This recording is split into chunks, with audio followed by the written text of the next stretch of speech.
el Centro Diocesano de Formación Teológica Pastoral San Justino y la Plataforma Teológica X, Teología y e-Learning, presentan el curso Escatología.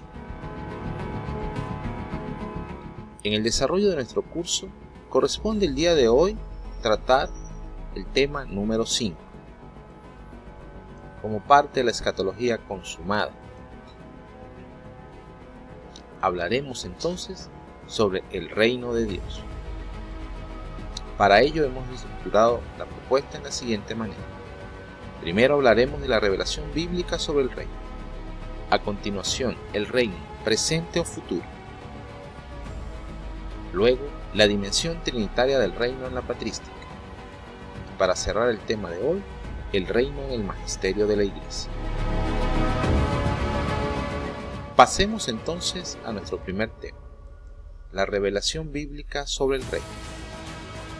En el Antiguo Testamento, Dios afianzará su relación con los hombres para formar una estructura duradera. Es Malkut, reino, el que se revela progresivamente como una relación Dios-hombre. Ese reino presente allí en el Antiguo Testamento tiene nociones básicas como el señorío de Dios sobre las naciones, la historia y el cosmos, y la obediencia que los hombres deben al Señor. Para los profetas preexílicos, esta relación Dios-hombre se traduce en enfatizar el lado humano de la relación. Un ejemplo, Amós advierte sobre perder el privilegio de pueblo elegido y la necesidad de correspondencia humana. Oseas, por su parte, habla de alianza, en hebreo, berit. Los profetas exílicos plantean la futura intervención soberana. Ezequiel, por ejemplo, recurre al símil de la resurrección. En el primer Isaías se preconiza una restauración de Israel.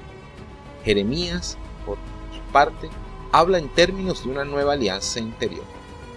Se empieza a subrayar el carácter íntimo del reino futuro. Esta situación va a cambiar con los postexílicos.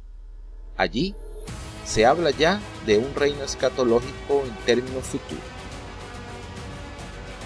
Recordemos el posexilio. Allí se emprende la reconstrucción nacional del pueblo de Israel. Sin embargo, los resultados son decepcionantes. Por ello, se hace patente que los vaticinios de un reino no se han realizado. Por eso, los profetas posexílicos plantearán una nueva perspectiva sobre el reino. Destacará Joel, donde nos hablará de una nueva humanidad, y Daniel, que usará la categoría de reino trascendente. En el Nuevo Testamento, el reino, en griego basileia, se muestra como que llega con Cristo. Aparece al menos 122 veces, 90 de ellas en las bocas de Cristo. En Marcos y Lucas, así como en Juan, aparece principalmente como Basileia Tuteus, el reino de Dios. En Mateo, en tanto, aparece como Basileia Teuranum, el reino de los cielos. Allí la revelación bíblica sobre el reino es interesante, pues adquiere matices de palabras y acciones. De esta manera, hay anuncio y centralidad en el mismo. Convertíos porque el reino de los cielos está cerca, advierte Mateo. Si por el Espíritu de Dios expulso yo los demonios, es que ha llegado a vosotros el reino de Dios, continuó el evangelista. El reino de Dios viene sin dejarse sentir, y no dirán, vedlo aquí o allá, porque el reino de Dios ya está entre vosotros, advierte Lucas. Ante el Sanedrín, anuncia solemnemente, veréis al Hijo del Hombre sentado a la diestra del poder y venir entre las nubes del cielo. Palabras del evangelista Marcos. En el reino, en Pablo, la articulación es de tipo cristológico. De esta manera, aparece perfectamente articulada la relación Padre, Hijo y criatura. Él, refiriéndose al Dios Padre, nos libró del poder de las tinieblas y nos trasladó al reino del Hijo de su amor, en quien tenemos la redención, el perdón de los pecados, dice Pablo en la carta a Colosenses, capítulo 1, versículo 13. En Juan, el reino destaca la centralidad de Cristo, y hay un punto fuerte en la literatura juánica: la pertenencia al reino ya.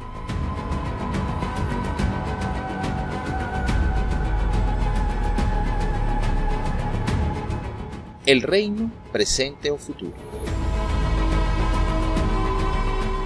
¿Jesús predicó un reino venidero o habló de la actual presencia del reino?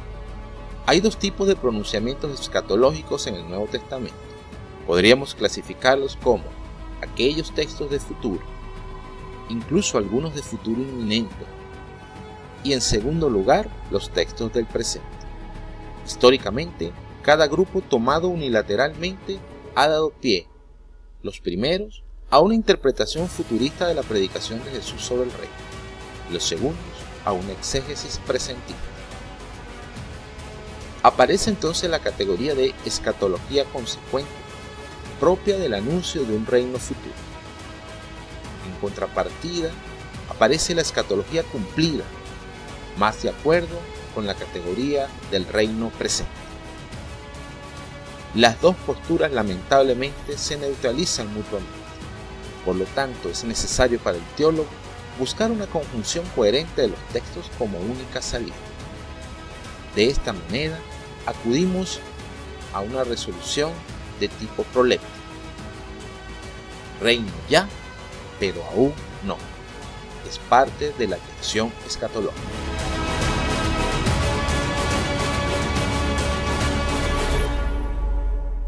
Dimensión trinitaria del reino en la patrística.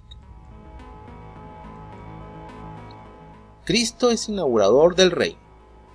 En los tiempos de los padres apostólicos, prima la simple expectación del retorno glorioso del Señor, para inaugurar así el reino eterno. En el siglo II, ya San Ireneo aporta una categoría, la recapitulación de todas las cosas en Cristo.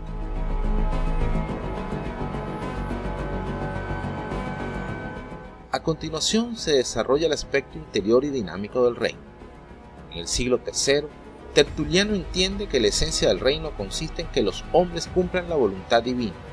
El reino adviene a cada individuo que comienza a obedecer a Dios. Orígenes elabora su propio cuadro del reino, como entidad dinámica que se despliega en la historia hacia la consumación final. Aparece la categoría de Orígenes, la apocatástasis, que posteriormente en el desarrollo de la historia escatológica será sujeta a múltiples críticas. También aparece la teología del reino y el subordinacionismo. Los siglos IV y V son el momento de los grandes debates cristológicos. Los padres intentan clarificar la doctrina sobre el Hijo y el Espíritu Santo, en especial frente a corrientes subordinacionistas que leían pasajes como el 1 de Corintios capítulo 15 versículos 24 y 28 como indicativos de la inferioridad del Hijo con respecto al Padre. Aparece entonces la respuesta de Agustín, el Christus totus. En el siglo V surge esa doctrina agustiniana del Cristo total. Aparece como misterio de conjunción viva entre personas divinas y humanas, articuladas en torno a Cristo.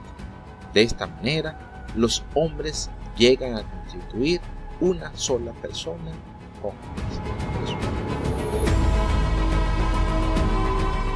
El reino en el magisterio de la Iglesia. La expectación del reino en los símbolos de fe. Dice la profesión de fe del primer concilio de Constantinopla en su sección cristológica: de nuevo vendrá con gloria a juzgar a los vivos y a los muertos, y su reino no tendrá fin. El símbolo del 11º concilio de Toledo proclama: solo una cosa hemos de orar y pedir, y es que cuando celebrado y terminado el juicio, el Hijo entregue el reino a Dios Padre, nos haga partícipes de su reino, a fin de que por esta fe, por la que nos adherimos a Él, con Él reinemos sin fin.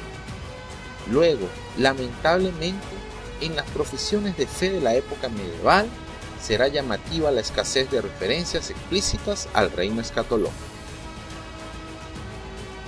Aparece entonces la fase penúltima del reino y la crisis luterana. El traslado de la atención a formas incoadas del reino, iglesia, gracia, entre otras, se acentúa en el siglo XVI con ocasión de la Reforma Protestante. Lutero, al contraponer la iglesia terrena visible a una cristiandad espiritual e interior, polarizará el debate en torno a la realidad penúltima, la iglesia en la historia. A raíz de esto, Trent ofrece la siguiente interpretación eclesial de la petición «Venga tu reino». Pedimos a Dios que se propague el reino de Cristo, que es su iglesia. Nótese aquí la equivalencia que establece el texto entre Regnum Christi y Ecclesia, cuestión también que será sometida posteriormente a debates críticos eclesiológicos. En esta época se preocupa más, debido a las circunstancias históricas, por el estadio penúltimo del reino, aunque permanece consciente de su proyección final, y esta forma se mantendrá así hasta el siglo XX. El magisterio contemporáneo ha establecido el reino escatológico en una nueva clave de interpretación eclesial, la coinonía. La constitución dogmática Lumen Gentium, que recurre a la categoría de pueblo de Dios para hablar de la iglesia, la emplea justamente como expresión de una marcha en la historia hacia un eros. Este proyecto arranca desde el interior de la Trinidad, con la decisión libre del Padre Eterno de elevar a los hombres a la participación de la verdad divina. Gaudium et Spes emplea términos marcadamente personalistas al hablar del fin del hombre. La más alta razón de la dignidad humana está en la vocación del hombre a la comunión con Dios. Así, el Concilio Vaticano II elabora una teología básica de coinonía, de aplicación válida tanto a la Iglesia en su fase terrenal como en su fase escatológica, el misterio de la comunión de los hombres con Dios y entre sí por medio de Cristo en el Espíritu Santo. El cuadro escatológico que ofrece el catecismo puede entonces caracterizarse como de comunión entre personas divinas y humanas, con estructura familiar y un núcleo cristológico. Esta vida perfecta con la Santísima Trinidad, esta comunión de vida y de amor con ella, con la Virgen María, los ángeles y todos los bienaventurados, se llama el cielo. El reino final es, por tanto, solidario y corporativo, un conjunto humano unido a su cabeza divino-humana por la acción del Espíritu Santo, quedándose ese conjunto inmerso en una relación filial con el Padre. Maranatá. 1 Corintios 16:22.